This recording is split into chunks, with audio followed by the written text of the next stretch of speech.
বসার কথা বলা এবং শোনার জন্য কবুল করেছেন। এই জন্য সকলে অন্তরের অন্তঃস্থল থেকে জবান ছেড়ে বলি আলহামদুলিল্লাহ। বাইতুল আরকান দারুল উলুম কওমি মাদ্রাসা ও এতিমখানার উদ্যোগে আয়োজিত আজকের এই ইসলামী মহাসম্মেলনের সম্মানিত সভাপতি মুআজ্জাজ মুকাররম উলামায়ে উম্মাহ, আল্লাহ তাআলা সকলকে জাযায়ে খায়ের দান করুক, সকলে বলেন আমিন। তো দেখেন, আসলে আমরা সংক্ষিপ্ত সময়ে কিছু কথা বলার চেষ্টা করব, লম্বা সময় আমরা আলোচনা করব না, আর আমরা ওইরকম গতানুগতিক কোনো আলোচক না। এজন্য সংক্ষিপ্ত সময় আপনাদের সাথে কিছু মুজাকারা করার চেষ্টা করব। এখান থেকে আপনারাও কিছু শিখবেন, আমিও কিছু শিখবো। রাজি আছেন তো ইনশাআল্লাহ? আল্লাহ তাআলা সকলকে কবুল করুক। তো চলেন শুরুতে আমরা চলে যাই আমাদের মূল আলোচনায়। আল্লাহ তাআলা আয়াতের মধ্যে বলেন, ইয়া আইয়ুহাল্লাযীনা আমানুত্তাকুল্লাহ হাক্কা তুকাতিহ ওয়া লা তামুতুন্না ইল্লা ওয়া আনতুম মুসলিমুন। আয়াতের মধ্যে আল্লাহ বলেন, হে ঈমানদারগণ, ইত্তাকুল্লাহ, আল্লাহকে ভয় করো, আল্লাহকে ভয় করো, আর মুসলমান না হয়ে কবরে এসো না, মুসলমান না হয়ে কবরে এসো না। আল্লাহ তাআলা এই আয়াতের মধ্যে কয়েকটা জিনিস বুঝাইছেন। আমি এখান থেকে যে জিনিসটা আলোচনা করব, যে বিষয়টা, সেটা হলো তাকওয়া বা আল্লাহর ভয়। আল্লাহ আয়াতের মধ্যে বলেন, হে ঈমানদারগণ, তোমরা আল্লাহকে ভয় করো, তোমরা আল্লাহকে ভয় করো। তো আল্লাহর ভয় এটা কত দামি জিনিস, ওটাই বোঝানোর চেষ্টা করব। এই যে রমজান আমাদের সামনে চলে আসছে, আশা করা যায় ইনশাআল্লাহ আগামীকাল থেকে রমজান শুরু হয়ে যাবে। দেখেন, দুনিয়ার মধ্যে যত আমল আছে সব আমলের জন্য ব্যবস্থাপনা আছে। সহজে বোঝার জন্য দুনিয়ার যে সাবজেক্টগুলো আছে এগুলোর মধ্যে দেখেন যে বিষয়টা যত কঠিন সেটার জন্য ব্যবস্থাপনাও তত সুন্দর।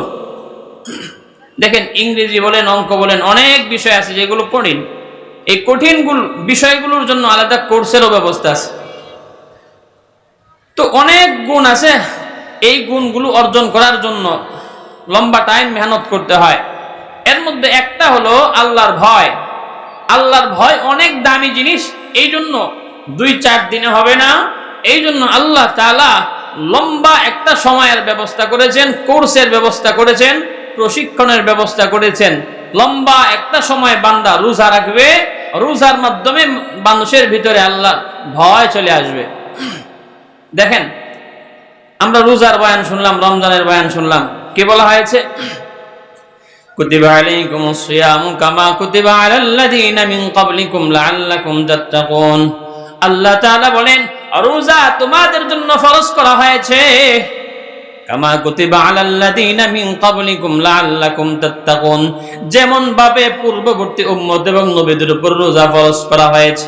কেন ফরজ করেছেন আল্লাহ তাআলা নিজেই কারণ বলে দেন, লাআল্লাকুম তাত্তাকুন, যাতে তোমরা আল্লাহর ভয় অর্জন করতে পারো, যাতে তোমাদের ভিতরে আল্লাহর ভয় চলে আসে। তাহলে আয়াত থেকে পরিষ্কার বুঝলাম, রোজা রাখবো কি জন্য? আল্লাহর ভয় যাতে করে ভিতরে চলে আসে। বন্ধু, আল্লাহর ভয় যদি 1 মাস মেহনত করে ভিতরে আসে, বাকি 11 মাস আমার জীবনটা সুন্দর হয়ে যাবে। দুনিয়ার জীবন সুন্দর হবে, পরকালের জীবনও সুন্দর হয়ে যাবে। তো আল্লাহর ভয় এটা এত দামি জিনিস, এই জন্য লম্বা একটা সময় মেহনত করে কষ্ট করে আল্লাহর ভয় অর্জন করতে হয়। 2-4 দিনে হয় না, লম্বা সময় রোজা রাখলে আল্লাহর ভয় আসে। দেখেন, রোজার সময়, রমজানের সময় আল্লাহর ভয় কেমন আসে। মানুষ যখন রোজা রাখে, রমজানের রোজা রাখে, দিনের বেলায় পিপাসা, অনেক পিপাসা লাগে, অনেক পিপাসার্ত হয়ে যায়। ঘরের মধ্যে দরজা বন্ধ করে, ফ্রিজের মধ্যে পানিও আছে, সব ব্যবস্থাপনা আছে, খাবারের ব্যবস্থাপনা আছে, সব ব্যবস্থাপনা আছে, কিন্তু এরপরেও খায় না। বলেন তো কার ভয়ে? আরেকটু জোরে বলেন, কার ভয়ে? আল্লাহর ভয়ে খায় না। বন্ধু আল্লাহর ভয় ভিতরে ঢুকছে। এই জন্য বান্দা রোজার মাধ্যমে আল্লাহর ভয় এত বেশি অর্জন হয়, যেটা নামাজের মাধ্যমে হয় না, অন্যান্য আমলের মাধ্যমে হয় না। রোজা মানুষকে দেখানোর জন্য হয় না, অন্যান্য ইবাদত যেমন নামাজ মানুষকে দেখানোর জন্য হয়, এরকম ভাবে জিকির মানুষকে দেখানোর জন্য হয়, এরকম ভাবে তেলাওয়াত মানুষকে দেখানোর জন্য হয়। কিন্তু রোজা এমন একটা ইবাদত, যে ইবাদত কেবলমাত্র শুধুমাত্র আল্লাহর জন্যই বান্দা রাখে। কথা বলেন ঠিক কিনা? রোজা কাউকে দেখানোর জন্য বান্দা রাখে না, একমাত্র আল্লাহর জন্য। তাহলে এই এতক্ষণ আলোচনার মাধ্যমে বুঝলাম যে রোজা রাখা হয় কোন গুণ অর্জনের জন্য? আল্লাহর ভয়। কি অর্জনের জন্য? আল্লাহর ভয়। আল্লাহর ভয় যদি আমার ভিতরে আপনার ভিতরে আসে, লাভটা কি হবে? দুনিয়াতে কি লাভ হবে, পরকালে কি লাভ হবে? এই দুইটা বিষয় আলোচনা করে আমরা আলোচনা সংক্ষিপ্ত করে শেষ করে দিব। শুরুতে আসেন, আল্লাহর ভয় যদি আমার ভিতরে আসে কি লাভ হবে? এক নাম্বার লাভ, আল্লাহ তাআলা আমার যাবতীয় সব সমস্যা, সকল সমস্যা আল্লাহ সমাধানের পথ বের করে দেবেন। বলেন না সুবহানাল্লাহ। এক নাম্বার, আল্লাহর ভয় যদি ভিতরে আসে, এক নাম্বার লাভ, আল্লাহ আমার যাবতীয় সমস্যা সমাধান করে দিবেন। আল্লাহ তাআলা কোরআনে বলেন, ওয়া মান ইয়াত্তাকিল্লাহা ইয়াজআল লাহু মাখরাজা। যে বান্দা আল্লাহকে ভয় করে, যে বান্দা আল্লাহকে ভয় করে, ঘরেও ভয় করে, বাহিরেও ভয় করে, দোকানেও ভয় করে, রাস্তায় ভয় করে, সর্বদা সব জায়গায় আল্লাহকে ভয় করে, এমন বান্দার জন্য বিশেষ একটা পুরস্কার হইল, বান্দার যত সমস্যা আছে সব সমস্যা আল্লাহ তাআলা কুদরতি ভাবে ব্যবস্থা করে সহজ করে দেন। এত আস্তে সুবহানাল্লাহ বললেন। দুনিয়ার সব কাজ সহজ হওয়ার জন্য বলেন তো বিভিন্ন জায়গায় দৌড়াই না আমরা? দুনিয়ার কাজ সহজ করার জন্য, সহজ হওয়ার জন্য বিভিন্ন জায়গায় দৌড়াই। কিন্তু আল্লাহ বলেন, বান্দা আমারে ভয় করো, আমি আল্লাহ তোমার সব সহজ করব, তোমার চাকরিও সহজ করব, তোমার ব্যবসাও সহজ করব, তোমার দুনিয়াবি মুসিবত সব কিছু আমি আল্লাহ সহজ করব। বলেন না সুবহানাল্লাহ। এজন্য আল্লাহর ভয় যদি ভিতরে আসে, এক নাম্বার লাভ কি হবে? আল্লাহ তাআলা যাবতীয় সমস্যা সমাধান করে দিবেন। দুই নাম্বার, আল্লাহর ভয় যদি ভিতরে আসে, দুই নম্বর লাভটা কি হবে? আল্লাহ তাআলা আমাকে আপনাকে রিজিকের ব্যবস্থা করে দিবেন। সুবহানাল্লাহ বলেন না। আচ্ছা বলেন তো, আমরা যে এত উপার্জন করতেছি, ব্যবসা বাণিজ্য যত পেশা, এই সব পেশার উদ্দেশ্য কয়টা? একটা, রিজিক। রিজিক, আমার টাকা পয়সা, আমার ধন সম্পদ কেমনে বাড়বে, রিজিক কেমনে বাড়বে, এটাই তো উদ্দেশ্য, নাকি অন্য কোনো উদ্দেশ্য আছে? শুধু টাকা পয়সা, রিজিক কেমনে বাড়ে, কিভাবে বাড়বে, এই জন্য আল্লাহ বলেন, ওয়ারযুকহু মিন হাইসু লা ইয়াহতাসিব। বান্দা আমি আল্লাহকে ভয় করো, আমি আল্লাহকে ভয় করো। আমি আল্লাহ, তুমি যদি আমি আল্লাহকে যদি ভয় করতে পারো, আমি এমন জায়গা থেকে রিজিকের ব্যবস্থা করব যা কোনোদিন তুমি কল্পনাও করো নাই। এমন জায়গা থেকে রিজিকের ব্যবস্থা করব যেটা কোনোদিন কল্পনাও করো নাই। তাহলে আল্লাহকে ভয় যদি করি, তার দুই নাম্বার পুরস্কার হলো আল্লাহ তাআলা অকল্পনীয় জায়গা থেকে রিজিকের ব্যবস্থা করবেন। আল্লাহকে ভয় করলে তিন নাম্বার পুরস্কার হলো, রিজিক তো আল্লাহ আমাকে দিলেন, আল্লাহর ভয় অর্জন করলাম, রিজিক তো আমাকে দিলেন। সাথে সাথে আল্লাহ তাআলা এটাও বলেন যে, বান্দা রিজিক তোমাকে দিলাম, সাথে সাথে রিজিকের মধ্যে বরকতও দিব। বলেন না সুবহানাল্লাহ। বলেন তো, রিজিক যদি থাকে আর বরকত না হয়, কোটি কোটি টাকা আমার থাকলেও এই টাকা কিছু আসে যায়? নিমিষেই শেষ হয়ে যাবে। এজন্য দরকার, বরকতের দরকার। আমার আপনার পাশে অনেক মানুষ দেখবেন টাকার অভাব নাই, লক্ষ লক্ষ কোটি কোটি টাকা ইনকাম হয় মাসে, এত পরিমাণ টাকা উপার্জন হয় যা নিজেও গুনতে পারে না, নিজেও হিসাব করতে পারে না, কিন্তু মাসে যে টাকা থাকে না। বান্দার অনেক সময় লক্ষ টাকা ইনকাম, কিন্তু পরিবারের চিকিৎসায় ব্যয় হয় ৮০,০০০ টাকা, অন্যান্য খরচ ব্যয় হয় আরো বেশি।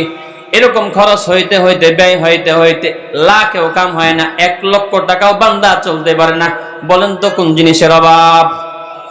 বলেন না কোন জিনিসের অভাব?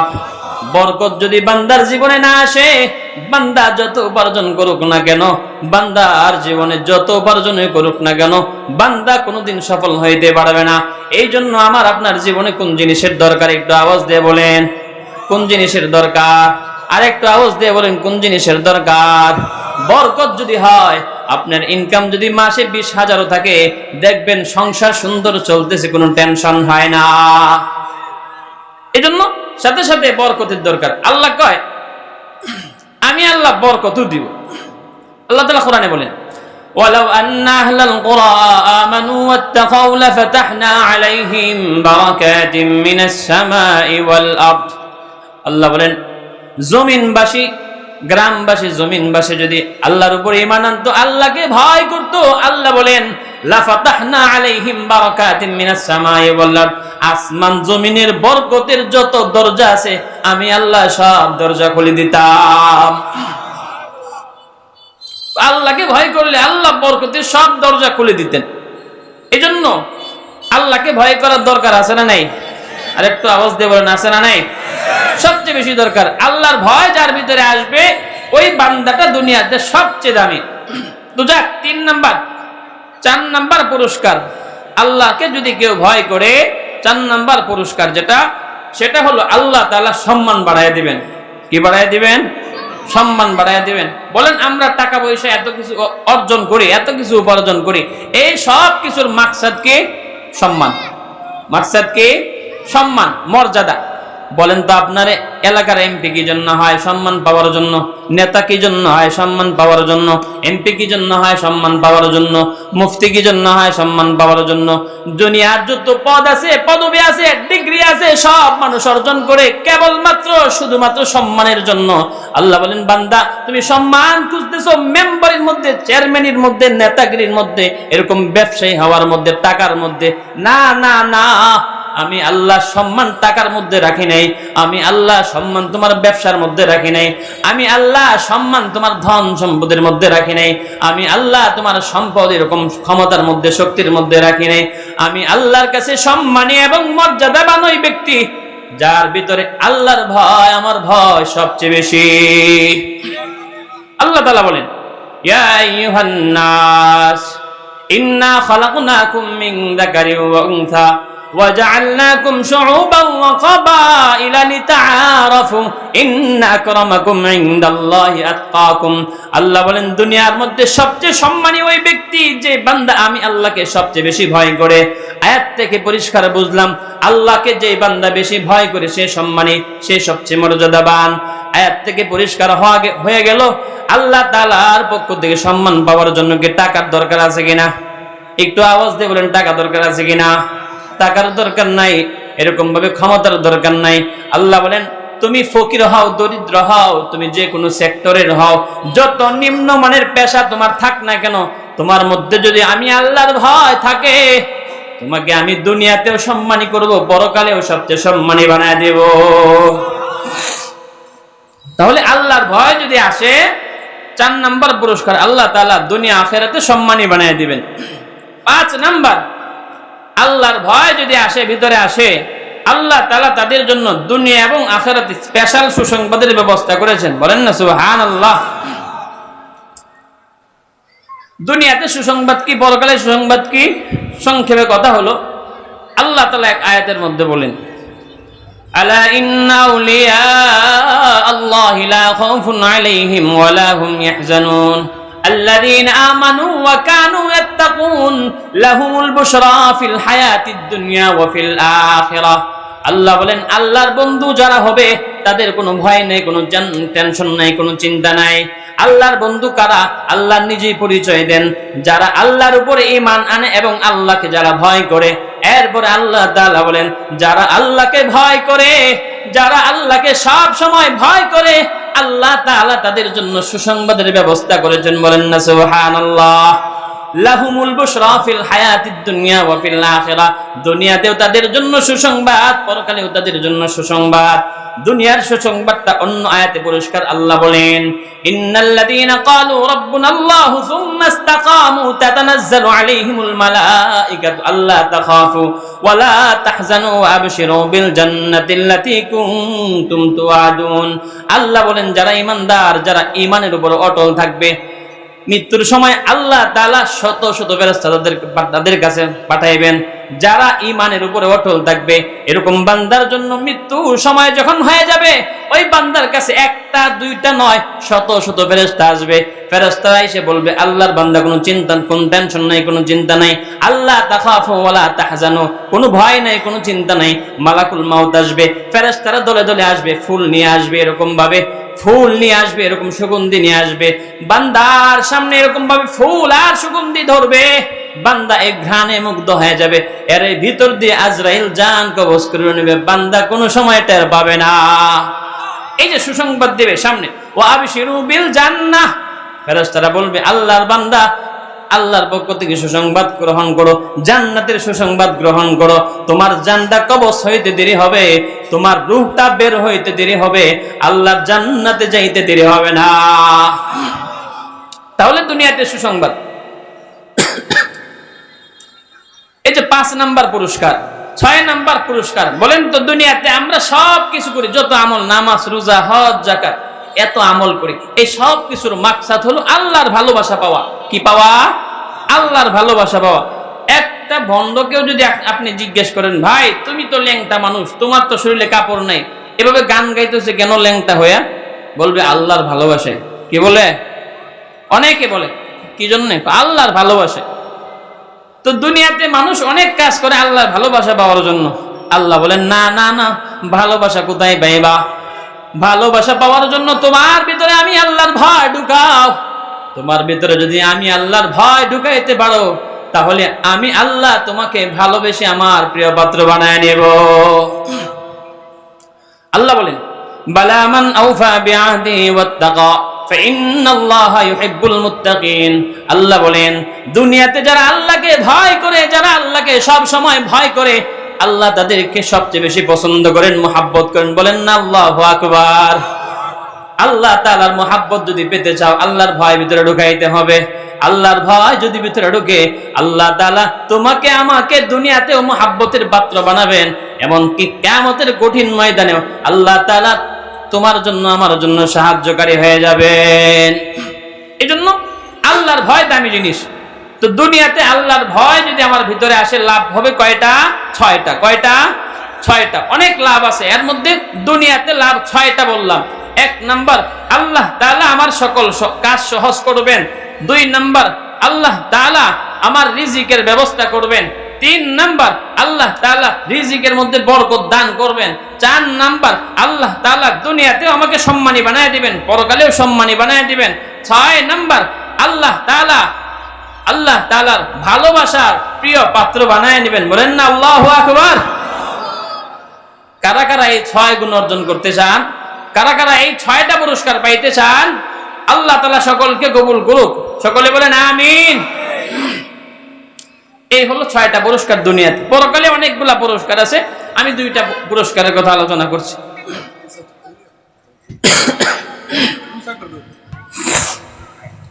পরকালে দুইটা পুরস্কারের কথা বলছি। 1 নাম্বার পুরস্কার, আল্লাহ তাআলা বলেন, 1 নাম্বার পুরস্কার কি?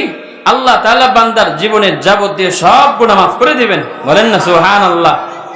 বলেন না সুবহানাল্লাহ।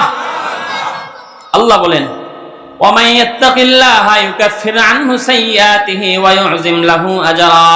আল্লাহ বলেন, যে বান্দা আমি আল্লাহকে ভয় করে, আমি আল্লাহকে যেই বান্দা ভয় করে, আমি আল্লাহ তার জীবনের যত গুনাহ আছে সব ধুয়ে মুছে পরিষ্কার করে দেই।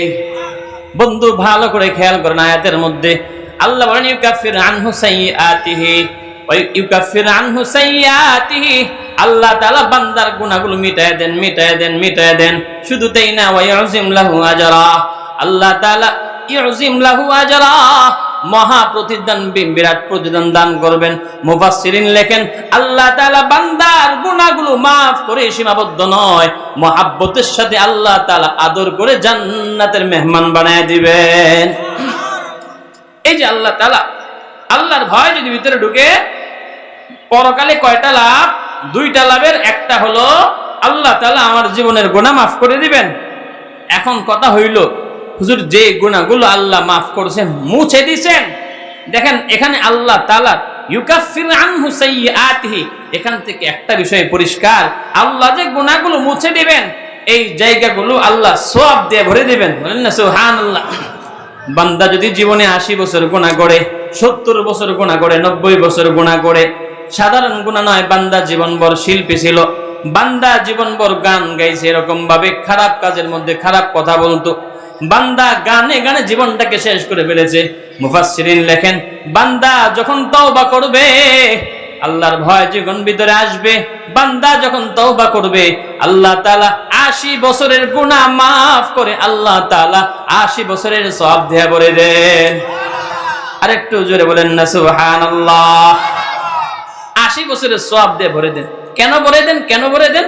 মুফাসসিরিন লেখেন, আল্লাহ তাআলা বান্দাকে 80 বছরের গুনাহ সওয়াব দিয়ে ভরে দেন এই জন্য, যেই খাতাগুলোর মধ্যে গুনাহ লেখা ছিল, যেই খাতাগুলোর মধ্যে গুনাহ লেখা ছিল, ফেরেশতারা যদি আল্লাহকে জিজ্ঞেস করে, আল্লাহ ওই বান্দা জান্নাতে গেল আমলের বিনিময়ে বুঝলাম, কিন্তু বান্দা তো 80 বছর গুনাহ করছে, এই যে খাতাগুলোর ফাঁকা দেখা যায়, খাতাগুলোর মধ্যে গুনাহ ছিল, এই গুনাহগুলো কোথায় গেল? ফাঁকা জায়গা কি দেখা যায়?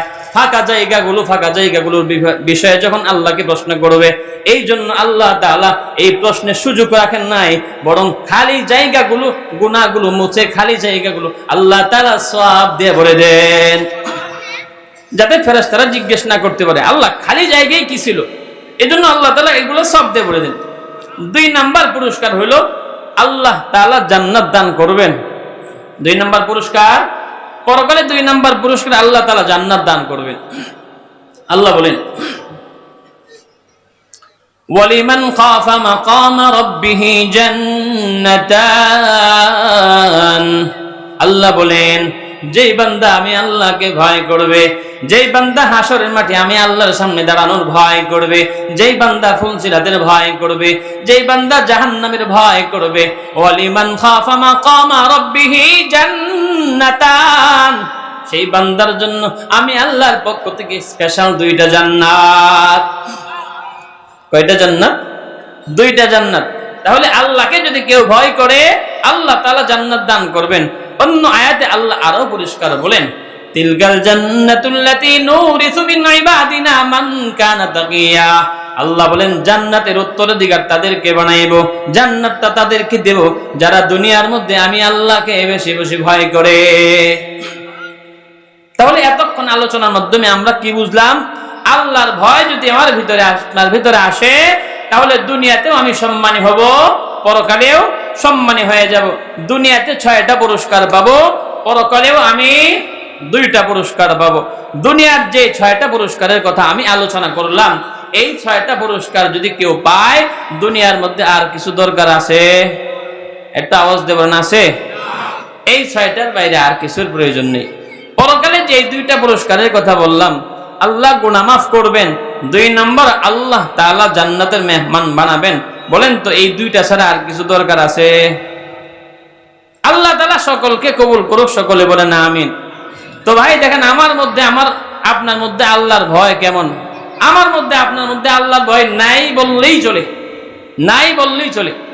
অথচ সাহাবায়ে কেরাম আল্লাহকে কেমন ভয় করতেন। লম্বা হাদিসের মধ্যে ঘটনা আসছে, হযরত মাইজ বিন মালিক রাদিয়াল্লাহু তাআলা আনহু, অনেক কিতাবের মধ্যে বর্ণনা আসছে। লম্বা হাদিসের সার বলছি আমি, সার মর্ম বলছি। নবীর সাহাবী মাইজ বিন মালিক রাদিয়াল্লাহু তাআলা, খেয়াল করে শুনেন বন্ধু, ভালো করে মনোযোগ দিয়ে শুনেন। আমার ভিতরে, আপনার ভিতরে আল্লাহর ভয় নাই, কিন্তু সাহাবাদের ভিতরে আল্লাহর ভয় কেমন ছিল? গুনাহ হয়ে গেছে, পেরেশান হয়ে গেছে, নবীর দরবারে রওনা হয়ে গেছে। ইয়া রাসূলুল্লাহ, ইয়া হাবিবাল্লাহ, আমাকে পবিত্র করে দিন। ইয়া রাসূলুল্লাহ, ইয়া হাবিবাল্লাহ, আমারে পবিত্র করেন। হযরত মাইজ বিন মালিক রাদিয়াল্লাহু তাআলা নবীর সাধারণ সাহাবী নয়, বড় সাহাবী, অনেক বড় সাহাবী। এত বড় সাহাবী, সম্মানিত সাহাবী, একটা ভুল হয়ে গেছে। নবীর দরবারে গিয়ে বলেন, ইয়া রাসূলুল্লাহ, ইয়া হাবিবাল্লাহ, তাহিরনি, আমাকে পবিত্র করুন। মাইজ বিন মালিক যখন বললেন, ইয়া রাসূলুল্লাহ, আমাকে পবিত্র করে দিন, নবী বললেন, ওয়াইহাক, যাও বাড়ি যাও, ইরজি ওয়াইহাক, তোমার দুর্ভাগ্য, তুমি বাড়ি চলে যাও, গিয়ে আল্লাহর কাছে ক্ষমা চাও।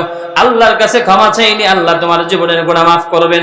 মাইজ বিন মালিক রাদিয়াল্লাহু তাআলা চলে গেলেন। কিছু দূর যাওয়ার পরে মনটা মানে না, বারবার মনটা বাধা দেয়, গুনাহ তো করে ফেললাম, বারবার যাই সামনে যায় আবার আসে, সামনে যায় আবার আসে। এরকম ভাবে আবার বলল, ইয়া রাসূলুল্লাহ তাহহিরনি, আমাকে পবিত্র করে দিন। বন্ধু মনোযোগ দিয়ে ঘটনাটা শুনবেন, আমার বানানো কথা নয়, হাদিস থেকে বলছি। মায়েজ বিন মালিক দ্বিতীয়বারের মতো আবার বললেন, ইয়া রাসূলুল্লাহ আমাকে পবিত্র করেন। নবী বললেন, যাও বাড়ি যাও, আল্লাহ তাআলার কাছে ক্ষমা চাও, আল্লাহ তোমার জীবনের গুনাহ মাফ করবেন। নবীর সাহাবী মায়েজ বিন মালিক না পেরেশান হয়ে গেছে, মনটা মানে না, গুনাহ হয়ে গেছে, গুনাহ হয়ে গেছে, মনটা পেরেশান হয়ে গেছে। আবার বলল, ইয়া রাসূলুল্লাহ আমাকে পবিত্র করে দিন। তিনবার যখন বলল, ইয়া রাসূলুল্লাহ আমাকে পবিত্র করে দিন, তখন নবী জিজ্ঞেস করলেন, এ আমার সাহাবারা, আমার মায়েজ কি পাগল হয়ে গেছে? সাহাবা একরাম জবাব দিলেন, না মায়েজ পাগল হয় নাই। মায়েজ কি মদ পান করেছে? সাহাবা একরাম বলেন, না মদ পান করে নাই। তাহলে মায়েজের এই অবস্থা কেন হয়েছে? মায়েজকে বলল, তোমাকে কিসের থেকে পবিত্র করব? তাহলে তোমাকে কিসের থেকে পবিত্র করব? মায়েজ বিন মালিক বলেন, ইয়া রাসূলুল্লাহ মিনাজ জিনা, আমি জিনা করে ফেলেছি, আপনি আমাকে পবিত্র করেন। বারবার বলতেছি, ইয়া রাসূলুল্লাহ আমাকে পবিত্র করেন। বন্ধু মনোযোগ দিয়ে শুনেন, যখন মায়েজ বিন মালিক বারবার বললেন, ইয়া রাসূলুল্লাহ আমাকে পবিত্র করেন, ইয়া রাসূলুল্লাহ, ইয়া হাবিবাল্লাহ, জাহান্নামের কঠিন আগুন আমি সহ্য করতে পারবো না, দুনিয়ার শাস্তি আমার উপরে প্রয়োগ করেন, দুনিয়ার বিধান অনুযায়ী আমার উপরে শাস্তি কায়েম করেন, আমাকে শাস্তি দিয়ে দেন, পরকালের শাস্তি আমি সহ্য করতে পারবো না। মায়েজ বিন মালিকের আবদারে বারবার যখন এরকম পিরাপিরি করতেছে, নবী সাহাবাদেরকে নির্দেশ দিলেন, যাও তোমরা গর্ত খনন করো। মায়েজ যেহেতু জিনা করে ফেলেছে, সুতরাং তোমরা গর্ত খনন করো। গর্ত খনন করার পরে মায়েজকে এরকম ভাবে পাথর মারা হয়, পাথর মারতে এক পর্যায়ে মায়েজ বিন মালিক দুনিয়া থেকে বিদায় হয়ে যায়। সাহাবাদের মধ্যে দুইটা ভাগ হয়ে গেছে। এভাবে চলতেছিল, 2-3 দিন চলতেছিল। এরপর নবীজি আবার সাহাবাদের মধ্যে আসলেন। 2-3 দিন পর আবার সাহাবাদের মধ্যে এসে বললেন, ও আমার সাহাবারা, ইস্তাগফিরু লি আখিকুম মায়েজ ইবনে মালিক, তোমাদের ভাই মায়েজের জন্য আল্লাহর কাছে ক্ষমা চাও। মায়েজ লাকাত তাবা তাওবাতান, আমার সাহাবী মায়েজ এমন তওবা করেছে, এমন ভাবে আল্লাহর কাছে ক্ষমা চেয়েছে, লাউ কুসিমাত বাইনা উম্মাতিন, মায়েজের তওবা যদি গোটা উম্মতের মধ্যে বন্টন করে দেওয়া হয়, গোটা উম্মতের গুনাহ মাফের জন্য এক তওবাই যথেষ্ট হয়ে যাবে। এত সুন্দর তওবা করছে। তো এই যে নবীর কাছে বারবার যাওয়া, বলেন তো কোন জিনিসই নিয়ে গেছে? আল্লাহর ভয়। এখন আমার যদি আল্লাহর ভয় ভিতরে আসে, দোকানে থাকলেও কিন্তু সমস্যা নেই, যেখানেই থাকি দুনিয়ার সমস্যা নেই। আমার ভয় যদি, আল্লাহর ভয় যদি আমার ভিতরে আসে, আমার দোকান থেকে কোনোদিন ভেজাল বিক্রি হবে না। আমার ভিতরে যদি আল্লাহর ভয় থাকে, আমার মাধ্যমে জুলুম হবে না। আমার ভিতরে যদি আল্লাহর ভয় থাকে, কেউ আমার দ্বারা ঠকবে না। আমার ভিতরে যদি আল্লাহর ভয় থাকে, আমার দ্বারা কেউ কোনোদিন ক্ষতিগ্রস্ত হবে না। আল্লাহর ভয় যদি ভিতরে আসে, বান্দা দুনিয়াতেও দামি হয়ে যাবে, পরকালেও সম্মানিত হয়ে যাবে। এই জন্য এতক্ষণ যে আলোচনা করলাম, কোন বিষয়ে আলোচনা করলাম মনে আছে তো? আল্লাহর ভয়। আল্লাহর ভয় যদি ভিতরে আসে, দুনিয়াতেও সম্মানী, পরকালেও সম্মানী। শুধু তাই না, নবীরা আল্লাহর ভয়ের দাওয়াত দিয়েছে, অনেকগুলো আয়াতের মধ্যে আছে। যেমন কোরআনে আল্লাহ তাআলা বলেন, ইন ক্বালা লাহুম আখুহুম নূহুন আলা তাত্তাকুন, আল্লাহ তাআলা এই আয়াতের মাধ্যমে জানায় দেন, নূহ তার এরকম উম্মতকে, জাতিকে আল্লাহ দাওয়াত দিয়েছেন, আলা তাত্তাকুন, তোমরা আল্লাহকে ভয় করবে না, আল্লাহকে ভয় করো, অর্থাৎ আল্লাহকে ভয় করো। অন্য আয়াতের মধ্যে আরো পরিষ্কার অন্য নবীর কথা আসছে, ইন ক্বালা লাহুম আখুহুম হুদুন আলা তাত্তাকুন, হুদ আলাইহিস সালাম তার জাতিকে দাওয়াত দিয়েছেন, আল্লাহকে ভয় করো, আল্লাহকে ভয় করো। শুধু তাই না, অন্য আয়াতে অন্য নবীর কথা আসছে, ইন ক্বালা লাহুম আখুহুম লূতুন আলা তাত্তাকুন, লূত পয়গম্বর তার জাতিকে আল্লাহর ভয়ের দাওয়াত দিস, আল্লাহকে ভয় করো, আল্লাহকে ভয় করো। শুধু তাই না, অন্য আয়াতে অন্য নবীর কথা আসছে, ইন ক্বালা লাহুম শুআইবুন আলা তাত্তাকুন, হযরত শুআইব আলাইহিস সালাম তার জাতিকে দাওয়াত দিবেন, আল্লাহকে ভয় করো। দুনিয়াতে যত নবী আসছে, সব নবী দাওয়াত দিয়েছে, আল্লাহকে ভয় করো, আল্লাহকে ভয় করো। আল্লাহর ভয় যদি ভিতরে আসে, দুনিয়াও তোমার সুন্দর হবে, পরকালেও সুন্দর হবে, এমনকি নিরাপদে তুমি জান্নাতের মেহমান হয়ে যাবে। এজন্য নবীরাও দাওয়াত দিয়েছে কোন জিনিসের? আল্লাহর ভয়ের। এজন্য আমার ভিতরে, আপনার ভিতরে আল্লাহর ভয় আসার দরকার আছে না নাই? আল্লাহর ভয় অর্জন করার দরকার আছে না নাই? এই আল্লাহর ভয় অর্জন করার জন্য লম্বা সময় 1 মাস রমজানে আল্লাহ তাআলা প্রশিক্ষণের ব্যবস্থা করেছেন, কোর্সের ব্যবস্থা করেছেন।